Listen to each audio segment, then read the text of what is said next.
दूर दूर तक फैली हुई थी। यहाँ के लोग खुशहाल थे, खेतों में फसलें लहलहाती थी और बाजारों में हमेशा चहल पहल रहती थी। इस राज्य की एक ही चिंता थी, राजकुमारी अनन्या। राजकुमारी अनन्या बचपन से ही विलासिता की आदी थी। उसका दिन सूरज के दोपहर तक उगने के बाद ही शुरू होता। वह मखमली बिस्तर में देर तक पड़ी रहती, नौकरों की पुकार को अनसुना करती और नाश्ते में केवल गुलाब की पंखुड़ियों से बनी खीर ही मांगती। राजकुमारी जी, रानी साहिबा बुला रही हैं। एक नौकरानी ने धीरे से दरवाजे के बाहर से कहा। कह दो मुझे नींद आ रही है, बाद में आऊंगी, अनन्या ने करवट बदलते हुए कहा। राजा और रानी दोनों ही अपनी एकमात्र संतान के इस स्वभाव से चिंतित थे। रानी यशोदा अक्सर कहती, इतना आलस्य तो गद्दी के लिए ठीक नहीं वीरेंद्र। राजा गंभीरता से सिर हिलाते, पर वे जानते थे कि अनन्या के भीतर कुछ खास था जो बस अभी तक सामने नहीं आया था। एक रात जब महल के चारों ओर चांदनी फैली थी और सब गहरी नींद में थे, आकाश में एक विचित्र चमक उभरी। एक नीली सी रोशनी आसमान से उतरती हुई महल की छत पर जा टिकी। उसी क्षण पूरे महल में अजीब सन्नाटा फैल गया। राजा और रानी की आंखें अचानक खुल गईं। वे कुछ बोल नहीं पा रहे थे। उनके शरीर धीरे धीरे पत्थर में बदलने लगे। पहरेदारों ने भागकर राजकुमारी को जगाया। राजकुमारी, कुछ अनहोनी हो रही है, अनन्या ने आंखें मसलते हुए कहा। अब क्या हुआ? जब वह रानी के कमरे में पहुंची, उसने देखा कि उसकी माँ की आंखें अब भी उसकी ओर देख रही थीं, लेकिन शरीर पत्थर बन चुका था। राजा का हाल भी वही था। सारा दरबार स्तब्ध था। ये क्या हो गया? अनन्या घबरा गई। महल में अफरा तफरी मच गई। राज्य के विद्वान, जादूगर, वैद्य सभी बुलाए गए। अंततः एक वृद्ध साधु जो वर्षों से महल के पीछे एक कुटिया में निवास करता था, बुलाया गया। यह कोई साधारण रोग नहीं, साधु ने अपनी गूंजती आवाज में कहा। यह प्राचीन जादू है, श्राप का परिणाम। इस श्राप को तोड़ने का एक ही उपाय है, जीवन पुष्प, जो केवल रहस्यमय जंगल के केंद्र में खिलता है, लेकिन वह स्थान किसी को ज्ञात नहीं। तो क्या मैं अपने माता पिता को खो दूंगी? अनन्या की आंखों में आंसू थे। साधु ने गहराई से उसकी ओर देखा और कहा, नहीं राजकुमारी, अब समय है कि तुम अपने आराम और आलस्य को त्याग दो। ये सफर आसान नहीं होगा, लेकिन यह तुम्हारा भाग्य है। यह वाक्य अनन्या के दिल में कहीं गहराई तक उतर गया। राजकुमारी अनन्या पहली बार महल से बाहर निकलेगी, एक तोते और एक रहस्यमयी योद्धा के साथ, और शुरू होगी एक रोमांचकारी यात्रा। महल के प्रांगण में उदासी छाई हुई थी। राजा और रानी अब पूरी तरह से पत्थर में बदल चुके थे और उनके चेहरे पर आखिरी क्षणों की चिंता स्थिर हो चुकी थी। पूरे राज्य में यह समाचार फैल चुका था। सभी की निगाहें अब अनन्या पर थीं, राजकुमारी पर, जो हमेशा बिस्तर और गहनों के बीच रही थी।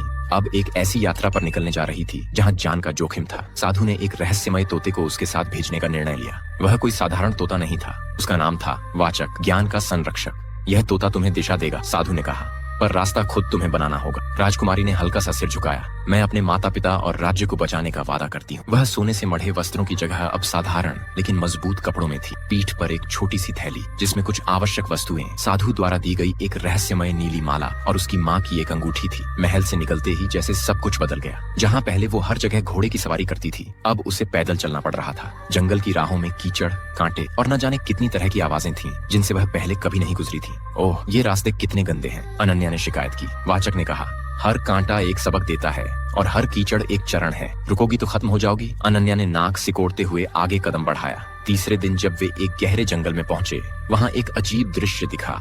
एक दुर्जन डाकुओं का दल एक युवक को घेर कर लूटने की कोशिश कर रहा था। अनन्या डर गई, लेकिन वाचक ने उसे साहस करने के लिए कहा, उनसे मत डरो, देखो ध्यान से। युवक ने अकेले ही तलवार के कुछ ही वारों में डाकुओं को धराशायी कर दिया। वह लंबा, दृढ़ और बेहद सतर्क था। जब उसकी नजर अनन्या पर पड़ी तो वह चौकन्ना हो गया। तुम यहाँ क्या कर रही हो? उसने पूछा। मैं राजकुमारी अनन्या हूँ और मैं जीवन पुष्प की खोज में हूँ, उसने संकोच से कहा। युवक कुछ क्षण चुप रहा, फिर बोला, मेरा नाम वीर है। मेरा भी एक मकसद है। मैं अपनी बहन को बचाने निकला हूँ, जो इसी श्राप से पीड़ित है। शायद हमारी राह एक हो सकती है। तीनों साथ चलने लगे, लेकिन शाम होते होते आसमान में बादल घिर आए। तेज बारिश शुरू हो गई और जंगल में ठहरना कठिन हो गया। वे एक गुफा में शरण लेने गए, लेकिन वहाँ एक और खतरा उनका इंतजार कर रहा था। एक अंधे राक्षस की गुफा। गुफा में घुसते ही राक्षस की गंध ने उन्हें चेताया, लेकिन बाहर तूफान और बिजली का कहर था। अगर हम चुपचाप रहें तो शायद ये हमें देख नहीं पाएगा, वीर ने कहा। लेकिन अनन्या का पैर एक पत्थर से टकरा गया और आवाज हुई। राक्षस जाग गया। जैसे ही अनन्या का पैर पत्थर से टकराया, गुफा में एक गूंज फैल गई। सामने पड़ा राक्षस, जो अपनी लंबी नींद में सो रहा था, जाग उठा। उसकी आंखें नहीं थीं, पर उसकी सूंघने की शक्ति गजब की थी। वह गरजा, कौन है मेरे क्षेत्र में? कौन मेरी नींद में खलल डालने आया है? उसके स्वर से गुफा की दीवारें कांप उठी। अनन्या डर से कांप उठी। वो हमारी ओर आ रहा है। वीर ने तलवार संभाल। वो अंधा है, हमें उसकी गंध से बचना होगा। वाचक ने फुसफुसाया, मुझ पर भरोसा रखो, चुपचाप मेरे पीछे आओ। वे धीरे धीरे गुफा की दूसरी ओर जाने लगे, लेकिन तभी एक छोटी सी चमक अनन्या की गर्दन से लटकती नीली माला से निकली। उस माला की चमक ने राक्षस का ध्यान खींचा। रोशनी वो श्राप की चाबी है। राक्षस दहाड़ा और पूरी ताकत से उस दिशा में झपट पड़ा। राक्षस ने अपने भारी डंडे से हमला किया। वीर ने अनन्या को पीछे धकेला और सामने डट गया। उसकी तलवार और राक्षस का डंडा टकराया तो चिंगारियां उठ। भागो नहीं अनन्या, पीछे से हमला करो, वीर ने चिल्लाकर कहा। अनन्या पहली बार ऐसे किसी दृश्य में थी। उसका दिल बुरी तरह धड़क रहा था, लेकिन उसने डर को दबाया। उसने पास से एक पत्थर उठाया और राक्षस की टांग पर फेंका। राक्षस ने गरजते हुए दिशा बदली और अनन्या की ओर बढ़ा। उसी वक्त वाचक ने जोर से कहा, माला की चमक उसका डर है, उसे सामने करो। अनन्या ने माला हाथ में ली और राक्षस की ओर बढ़ाई। माला से नीली रोशनी निकलने लगी और राक्षस दर्द से कराहने लगा। नहीं, ये पवित्र अग्नि है। कुछ ही क्षणों में राक्षस की देह राख बन गई। गुफा में शांति छा गई। अनन्या अभी भी कांप रही थी, लेकिन उसकी आंखों में एक नई चमक थी। वो पहली बार अपने डर को हराकर आगे बढ़ी थी। वीर ने मुस्कुराकर कहा, तुमने अच्छा किया राजकुमारी। वाचक भी संतोष से बोला, हर राक्षस डरावना नहीं होता, कभी कभी हमारा डर ही राक्षस होता है। अनन्या ने सिर उठाया और पहली बार अपने भीतर गर्व महसूस किया। मैं डरती तो रह जाती, लेकिन अब मैं पीछे नहीं हटूंगी। वे गुफा से बाहर निकले। बारिश थम चुकी थी और जंगल में एक सुनहरी सुबह की किरणें फैल रही थीं। गुफा के अंदर राक्षस के अवशेषों के पास एक अजीब पत्थर मिला, जिस पर एक भाषा में कुछ लिखा था। जहाँ पेड़ों की जड़ें आकाश को छूती हैं, वहीं जीवन पुष्प की पहली छाया मिलती है। वाचक ने गंभीर स्वर में कहा, यह पहला सुराग है और अगला मार्ग और भी कठिन होगा। राक्षस की गुफा से मिले सुराग ने उनकी यात्रा को एक नई दिशा दी थी। वाचक ने कहा, यह संकेत है वृक्षग्राम का, एक रहस्यमय गांव जहां दुनिया के सबसे ऊंचे और विचित्र पेड़ उगते हैं। वहां की जड़ें इतनी विशाल हैं कि लगता है जैसे आकाश में फैल रही हों। वे एक संकरी पत्थरीली राह पर निकल पड़े। दिन बीतते गए और अब अनन्या पहले जैसी नहीं रही थी। वह अब सुबह खुद उठती, खाना खुद बनाना सीख रही थी और रास्ते में आने वाले हर संकट को सीख के रूप में लेती। एक दिन चलते चलते दूर से एक ऐसी जगह नजर आई जहाँ पेड़ जमीन से नहीं बल्कि ऊपर से नीचे की ओर उगे हुए प्रतीत हो रहे थे, मानो उल्टा जंगल हो। वृक्षग्राम यही है, वीर ने कहा। वृक्षग्राम में जैसे ही वे पहुंचे, वहां की हवा में एक अलग संगीत था। पेड़ झूमते नहीं बल्कि हल्की सी फुसफुसाहट करते प्रतीत होते थे, जैसे वे एक दूसरे से कुछ कह रहे हों। यहाँ कुछ जीवंत है, अनन्या ने महसूस किया। उन्हें एक छोटी सी झोपड़ी दिखी जहाँ एक युवती हवा में कुछ मंत्र पढ़ रही थी। वह बिना देखे ही बोली, राजकुमारी अनन्या, मैं तुम्हारा इंतजार कर रही थी। अनन्या चौंकी, तुम मुझे जानती हो?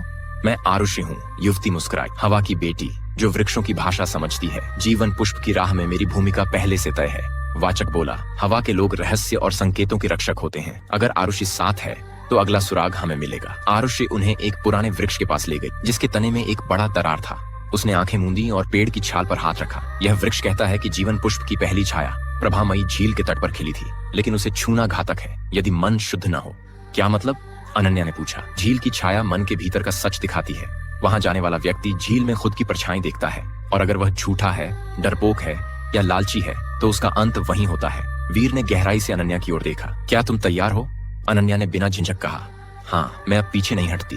आरुषि उनके साथ जुड़ गई। चारों अब एक टीम बन चुके थे, हर किसी की अपनी शक्ति, अपनी कमजोरी और एक साझा उद्देश्य। उन्होंने वृक्षग्राम को विदा कहा। जाते जाते वहां की हवा ने जैसे उन्हें आशीर्वाद दिया हो। पत्ते झूमे और एक धीमी सरसराहट में शब्द उभरे, सच की राह कठिन है, पर जीत उसी की होती है जो अपने भीतर के अंधेरे से न डरे। वृक्षग्राम से निकलने के बाद सफर और भी कठिन हो गया। रास्ता पहाड़ी हो गया था और रातें ज्यादा सर्द। अनन्या अब थकान की शिकायत नहीं करती थी। वह चुपचाप अपने भीतर कुछ बदलते हुए महसूस कर रही थी। वाचक उड़ते हुए सामने आया। आगे 5 मील की दूरी पर वो जगह है जहाँ प्रभामयी झील है। कौन सी परीक्षा है वहाँ? आरुषि ने पूछा। वीर बोला, वो जो सबसे कठिन होती है, अपने आप को स्वीकार करना। जब वे वहाँ पहुंचे तो सामने एक अत्यंत शांत और चमकीली झील फैली थी। उसका पानी बिल्कुल कांच की तरह था, इतना साफ कि झील में देखो तो ऐसा लगता जैसे कोई और दुनिया नीचे बसी हो। आरुषि बोली, ये है प्रभामयी झील। इसमें झांकने पर व्यक्ति अपना सच्चा रूप देखता है, जो वो है और जो बन सकता है। पर अगर कोई उस सच से डरे तो झील उसे निगल सकती है। हम सबको इसमें देखना होगा? अनन्या ने धीमे स्वर में पूछा। हाँ, वाचक बोला, पर पहले तुम। अनन्या झील के पास पहुंची। उसने सांस गहरी ली और झील में झांका। वहां जो दिखा उसने उसका दिल थाम लिया। झील में वह खुद को एक बच्ची के रूप में देखती है, जो महल के बाहर खेलना चाहती थी, लेकिन उसे सिखाया गया कि राजकुमारियां बाहर नहीं जाती। राजकुमारियां थकती नहीं, राजकुमारियां केवल सुंदर लगती हैं। फिर झील में उसका वर्तमान स्वरूप दिखा, आंखों में डर, असुरक्षा, लेकिन अब एक उभरती हिम्मत। और अंत में झील में उसने देखा एक शक्तिशाली राजकुमारी को जो तलवार लिए खड़ी थी, लोगों की रक्षा कर रही थी और अपने राज्य की नेता बन चुकी थी। अनन्या की आंखों में आंसू आ गए। मैं यह बन सकती हूँ? झील की सतह पर हल्की सी तरंग आई और उसके भीतर एक ऊर्जा की लहर दौड़ गई। तुमने परीक्षा पास कर ली। आरुषि मुस्कुराई। तुमने अपने डर को देखा और फिर भी खुद को स्वीकारा। अब बारी थी वीर की। उसने झील में झांका और कुछ ही पलों में वह कांपने लगा। उसने झील से नजरें हटाई और पीछे हट गया। नहीं, ये नहीं हो सकता। क्या हुआ? अनन्या ने पूछा। मैंने वहां देखा कि मेरी बहन मेरी वजह से श्राप की चपेट में आई थी। मैंने उस रात उसे अकेला छोड़ दिया था। वीर, अनन्या ने उसका हाथ थामा। गलतियां सब करते हैं, पर उन्हें पहचानना ही पहला सुधार होता है। वीर कुछ नहीं बोला, लेकिन उसके मन का तूफान साफ दिख रहा था। अचानक झील की सतह पर कुछ चमका। नीली रोशनी की एक पतली रेखा झील के केंद्र में प्रकट हुई। वहां से एक कमल की तरह कुछ उगता दिखा, छोटा, हल्का, लेकिन अद्भुत रूप से सुंदर। यह जीवन पुष्प की छाया है, वाचक चहका। असली पुष्प नहीं, पर यह अगला मार्ग दिखाएगा। आरुषि ने मंत्र पढ़े और उस छाया से एक कांच जैसा टुकड़ा निकाला। यह हमें उस स्थान की ओर ले जाएगा जहां असली जीवन पुष्प है, वह बोली। आरुषि ने जैसे ही झील से प्राप्त कांच के टुकड़े को अपने मंत्रों से स्पर्श किया, उसमें धीरे धीरे एक उजाला फैलने लगा। वह टुकड़ा अब कोई साधारण चीज नहीं रह गया था। उस नक्शे में पहाड़, घाटियां और रहस्यमयी चिन्ह दिखाई दे रहे थे। एक स्थान पर विशेष चमक थी, एक ऊंची पहाड़ी पर बने प्राचीन किले को दर्शाते हुए। यह है वज्र दुर्ग, वाचक बोला।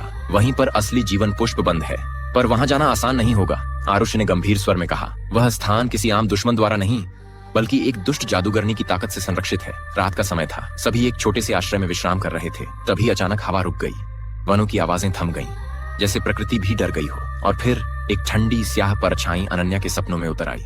तुम मुझे रोक नहीं सकती राजकुमारी, एक ठंडी गूंजती आवाज आई। उस परछाई की आंखें आग जैसी चमक रही थीं। वह कोई और नहीं, बल्कि वही थी, जादूगरनी मायरा।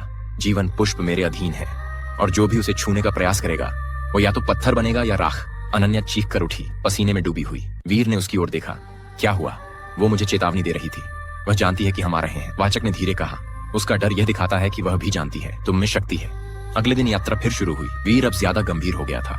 उसने एकांत में आकर अनन्या से कहा, अगर कभी ऐसा समय आए जब तुम्हें आगे बढ़ने के लिए मुझे पीछे छोड़ना पड़े तो बिना झिझक करना। अनन्या ने गुस्से से कहा, ऐसी बात फिर मत कहना। हम सब साथ शुरू हुए हैं और साथ ही जाएंगे। उसके शब्दों में अब राजा की सी दृढ़ता थी। वे एक घाटी में पहुंचे जो किले से पहले का अंतिम पड़ाव था, मायावी घाटी। यहाँ सब कुछ हमेशा बदलता रहता था। एक क्षण घास का मैदान होता तो अगले ही पल वह दलदल बन जाता। कोई रास्ता स्थिर नहीं था, नक्शा भी कांपने लगा था। यह इलाका जादूगरनी की माया से बना है, आरुषि ने कहा। हमें अपने दिमाग से नहीं, दिल से रास्ता ढूंढना होगा। अनन्या ने आंखें बंद की, माला को थामा और धीरे से कहा, हमें विश्वास करना होगा, एक दूसरे पर और खुद पर। और जैसे ही उन्होंने एक दूसरे का हाथ पकड़ा, रास्ता स्पष्ट हो गया। घाटी पार करते ही सामने एक विशाल पहाड़ी पर बना हुआ वज्र दुर्ग दिखा, काले पत्थरों का विशाल दुर्ग जिसमें से बिजली सी चमक निकल रही थी। वह रही मंजिल, वाचक बोला।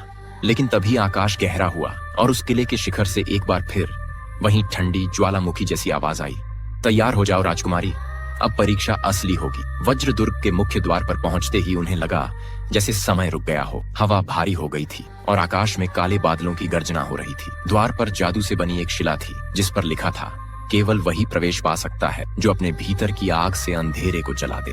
अनन्या ने माला को छुआ और उसका दिल उस पल शांत हो गया। उसने आंखें बंद की और आत्मविश्वास से द्वार की ओर बढ़ी। जैसे ही उसने द्वार को छुआ, वह दरवाजा अपने आप खुल गया, पहली बार 100 वर्षों में। किले के अंदर घना अंधेरा था, हर दीवार से अजीब आवाजें आ रही थीं, शापित आत्माओं की। और तब अचानक एक तीव्र प्रकाश के बीच मायरा प्रकट हुई। उसका चेहरा खूबसूरत लेकिन डरावना था, आधी स्त्री आधी धुआं। मैंने कहा था राजकुमारी, उसने दहाड़ते हुए कहा, यह पुष्प मेरी शक्ति है।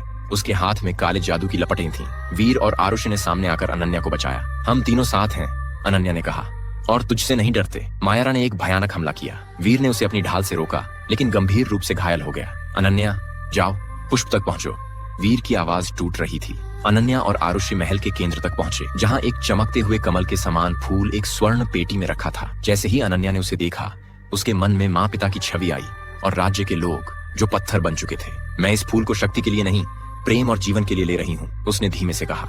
जैसे ही उसने पुष्प को छुआ, पूरी किले की दीवारें उजाले से भर। मायरा का जादू चूर चूर हो गया।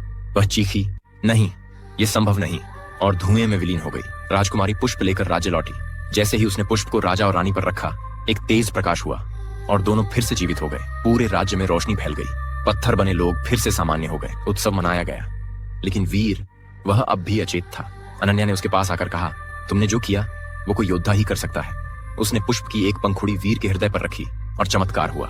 वीर ने आंखें खोली। तुम जीत गई राजकुमारी, उसने मुस्कुराते हुए कहा। राजा ने घोषणा की, राजकुमारी अनन्या अब केवल हमारी पुत्री नहीं, वह इस राज्य की रक्षक है, हमारी अगली रानी। अनन्या ने अपने माता पिता की ओर देखा, फिर राज्य की जनता की ओर। उसकी आंखों में अब कोई भय नहीं था। वह एक नई स्त्री थी, अनुभवी, साहसी और करुणामयी। राजकुमारी अनन्या अब राजरक्षिका अनन्या कहलाती थी। उस आलसी युवती ने अपने भीतर की अग्नि से एक पूरी दुनिया को रोशनी दी।